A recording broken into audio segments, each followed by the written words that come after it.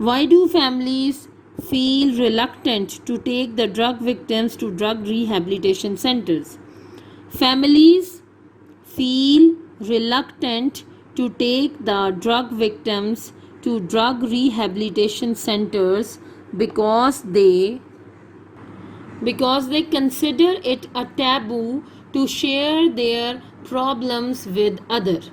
تو یہ آپ کے 3 کوسچنز ہیں جو آج ڈے 2 پر آپ نے اپنی انگلش کی نیٹ نوٹ بکس پر نوٹ کرنے ہیں اور ان کو زبانی یاد کرنا ہے. میں نے ابھی نوٹ کیا کہ یہاں پر ادر لکھا ہوا ہے, آپ اس کو ٹھیک کر لیجیے, یہ ادرز ہوگا. Consider it a taboo to share their problems with others, دوسروں کے ساتھ. جی اسٹوڈنٹس, لاسٹ HOD کلاس میں آپ کو 2 پیراگرافس کروائے گئے تھے, فیشنز اور A River and Flood. یہ میں آپ کے نوٹ سے ہی پڑھ رہی ہوں. آج اگلا پیراگراف پڑھتے ہیں. A Dream, یعنی ایک خواب کا اس میں ذکر ہے. A couple of nights ago I had a terrible dream.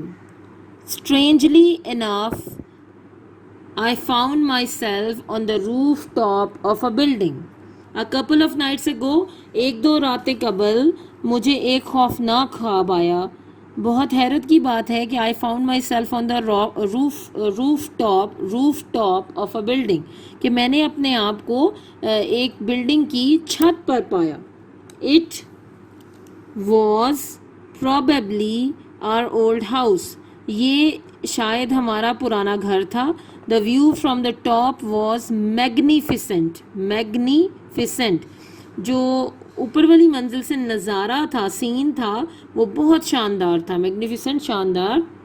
The far and wide green fields, دور پھیلے ہوئے, دور اور بہت ہی زیادہ طویل احاطے پر پھیلے ہوئے سبز جو کھیت تھے. The winding روڈ, وائنڈنگ کیا ہوتا ہے؟ بل کھاتی ہوئی, ایسے جو ٹیڑھی میڑھی سی سڑک ہوتی ہے, عموماً گاؤں دیہاتوں میں نظر آتی ہے. Winding road and hills had a perfect setting.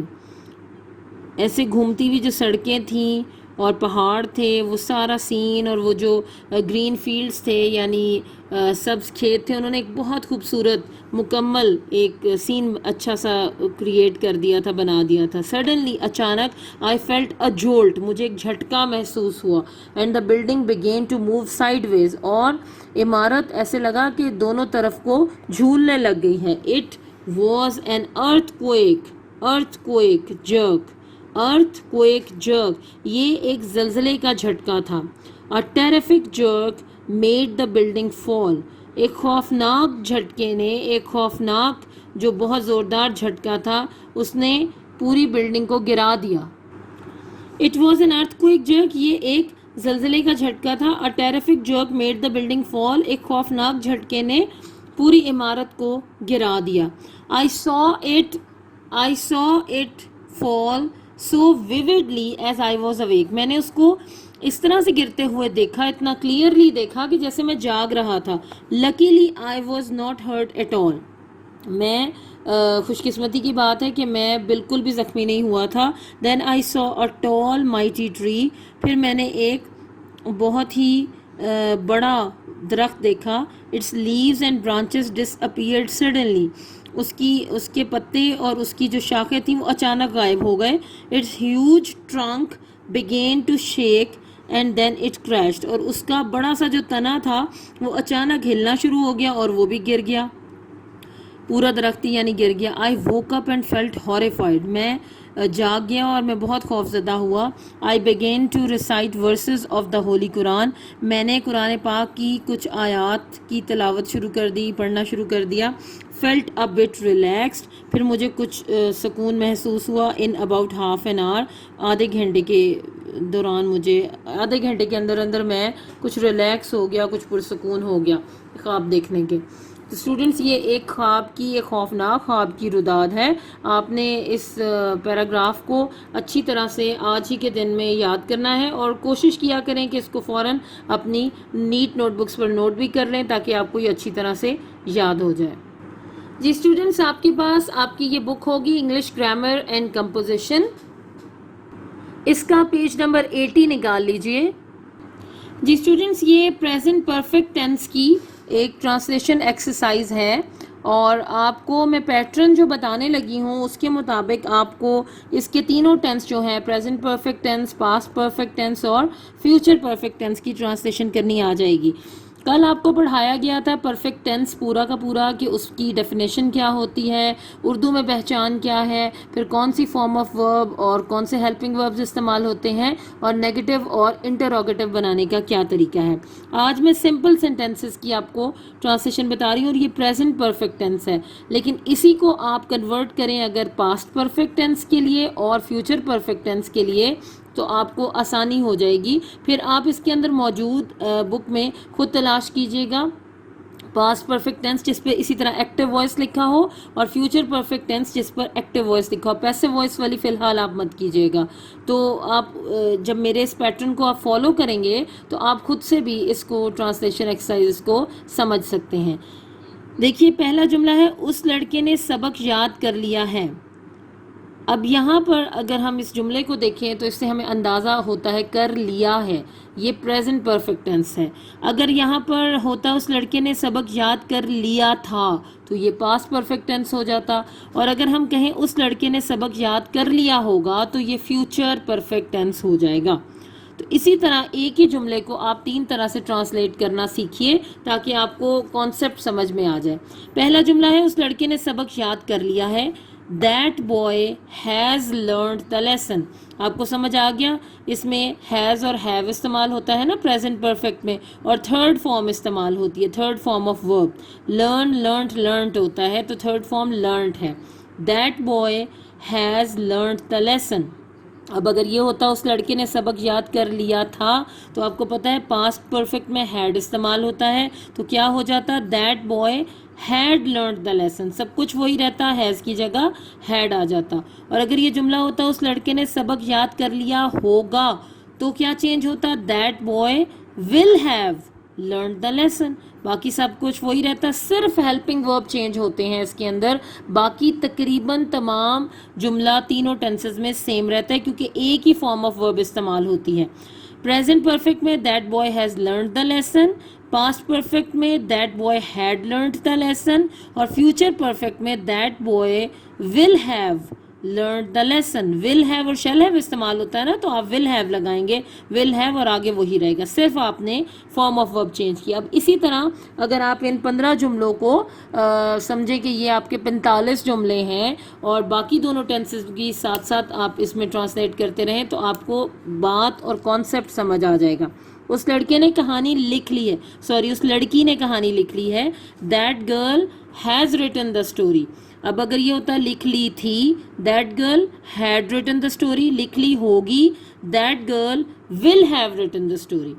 آگے وہ نظم پڑھا چکے ہیں، وہ نظم پڑھا چکے ہیں. they have taught the poem، وہ زیادہ ہیں تو پھر they have taught the poem. وہ نظم پڑھا چکے تھے they had taught the poem آ جائے گا.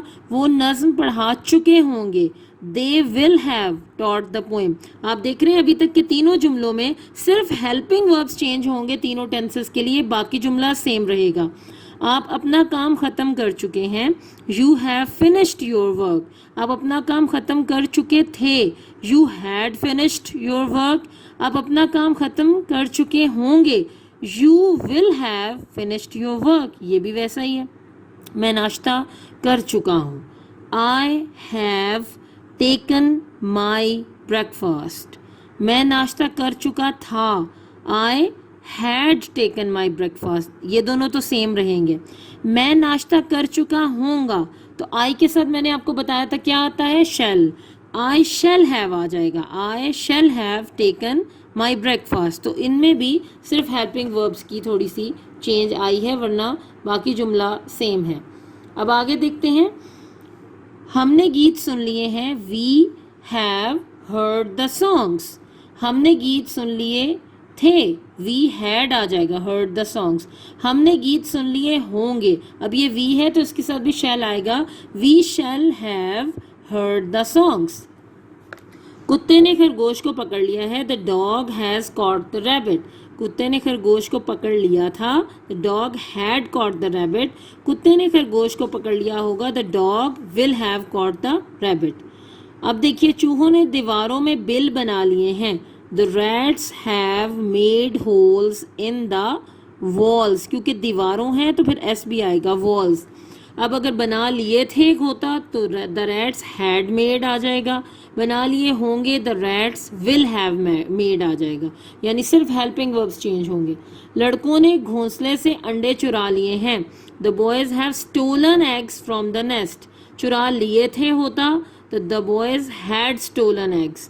چرا لیے ہوں گے the boys will have stolen eggs.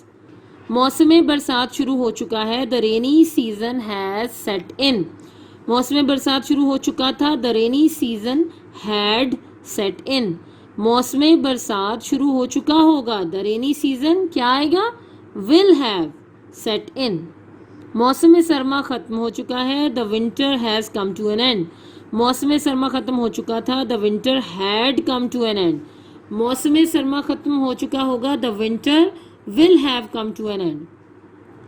پودے بڑھ کر درخت بن چکے ہیں. Plants have grown into trees. چکے تھے plants had grown into trees. چکے ہوں گے plants will have grown into trees. غریب آدمی امیر ہو چکا ہے. The poor man has grown rich. چکا تھا had grown آ جائے گا, چکا ہوگا will have grown آ جائے گا. امجد انعام حاصل کر چکا ہے. امجد has won the prize. کر چکا تھا امجد had won the prize. کر چکا ہوگا امجد will have won the prize. won the prize. ہم نے دعوت قبول کر لی ہے. We have accepted the invitation. ہم نے دعوت قبول کر لی تھی. We had accepted the invitation. ہم نے دعوت قبول کر لی ہوگی. We کیا آئے گا we کے ساتھ, جی shall آئے گا. We shall have accepted the invitation. تو اسٹوڈینٹس آئی ہوپ کہ آپ کو میری بات سمجھ آ گئی ہوگی. یہ آپ کے لیے کوائٹ ایزی ہو جائے گا کہ آپ پہلے کانسیپٹ کو سمجھیے. ان 15 جملوں کے آپ 45 جملے بنائیں. پہلے یہ سارے آپ نے, جیسے یہ پریزنٹ ہے, پھر آپ ان کو پاسٹ میں کنورٹ کریں. تھا تھے بس ایڈ ہوگا اور وہاں پر صرف ہیڈ کی چینج آئے گی, ہیڈ کی, کیونکہ پاسٹ میں سیم رہتا ہے, ہیڈ آتا ہے. اچھا پھر جب لیا ہوگا, لیے ہوں گے ہو جائے گا, چکا ہوگا, چکے ہوں گے ہوگا, فیوچر پرفیکٹ آ جائے گا تو ول ہیو آتا رہے گا. صرف 2-3 جگہ ہیں جہاں آئی اور وی ہے تو وہاں پر شیل ہیو ہو جائے گا. باقی سیم رہے گا جملہ. آپ کو پریکٹس بھی ہو جائے گی. آپ آج ہی کے دن میں کوشش کیجئے کہ یہ 45 سینٹینسز بنا لیجئے اپنی انگلش کی نیٹ نوٹ بکس پر. آپ کو کانسیپٹ سمجھ آ جائے گا. پھر آپ بک میں سے پاسٹ پرفیکٹ ٹینس کی ایکٹیو وائس والی ایکسرسائز ڈھونڈ کے دیکھیے گا. سیم یہی پیٹرن ہوگا. Thank you. السلام علیکم اسٹوڈینٹس. ڈے 7 میں آپ کو ویلکم کہتے ہیں اور اپنا اردو کا آج کا کام شروع کرتے ہیں. جی اسٹوڈینٹس, تو اب ہم نے کل تک جہاں سے پڑھا تھا وہاں سے آگے پڑھتے ہیں. آپ دیکھتے ہیں کہ بیوی جو ہے وہ بار بار اس کے سراہنے بولی جا رہی ہے اور وہ اسے کہہ رہا ہے کہ تم جاؤ تو دروازہ بند کر کے جاؤ, لیکن وہ پھر بھی نہیں جا رہی. کیا کہتی ہے بیوی, ارے ہاں یہ تو میں نے دیکھا ہی نہیں, ڈاکٹر صاحب کھانے کے لیے کیا کیا چیزیں لکھ کے گئے ہیں, کہاں گیا ان کا لکھا ہوا کاغذ, یہ اے لو یہ نیچے پڑا ہوا ہے, ابھی کہیں کوڑے میں چلا جاتا تو مالٹڈ ملک, نارنگی کا رس, ساگودانے کی کھیر, کیا تیار کرا دوں اس وقت کے لیے, میاں جو جی چاہے. بیوی, اس میں میرے جی جانے کا کیا سوال ہے, کھانا آپ کو ہے یہ مجھے. میاں, ساگودانہ بنا دینا تھوڑا سا. بیوی, بس اس سے کیا بنے گا, یخنی پی لیتے تھوڑی سی, چوزے کی یخنی بنوا دیتی ہوں, مقوی چیز ہے, طاقت دینے والی چیز ہے. بیوی, میاں بنوا دو. بیوی 2 قدم چلتی ہے, مگر میں نے کہا دیر لگ جائے گی یخنی کی تیاری میں, چوزا بازار سے منگوانا ہوگا. اس للو کو تو جانتے ہو, بازار جاتا ہے تو وہیں گھر ہو کر رہ جاتا ہے. میاں بیوی, تو پھر یوں کرتی ہوں, صحن میں بچہ پٹ پٹ گاڑی چلانے لگتا ہے. میاں, ارے بھئی اب یہ کیا کھٹ پٹ شروع ہو گئی ہے. بیوی, ننھا ہے آپ کا, عید کے روز میلے میں سے یہ کھلونا گاڑی لے آیا تھا, نہ اس کمبخت کا دل اسے بھرتا ہے نہ وہ کمبخت ٹوٹتی ہے. ارے میں نے کہا ننھے, نہیں مانے گا نا مراد, چھوڑ اپنی پٹ پٹ کو, جب دیکھو لیے پھر رہا ہے. صاحبزادے کا دل کسی طرح پر ہونے ہی میں نہیں آتا, چولہے میں جھونک دوں گی اس کمبخت کو. اتنا خیال بھی نہیں آتا کہ ابا بیمار پڑے ہیں, شور و غل سے ان کی طبیعت گھبراتی ہے. میاں, کراہتا ہے.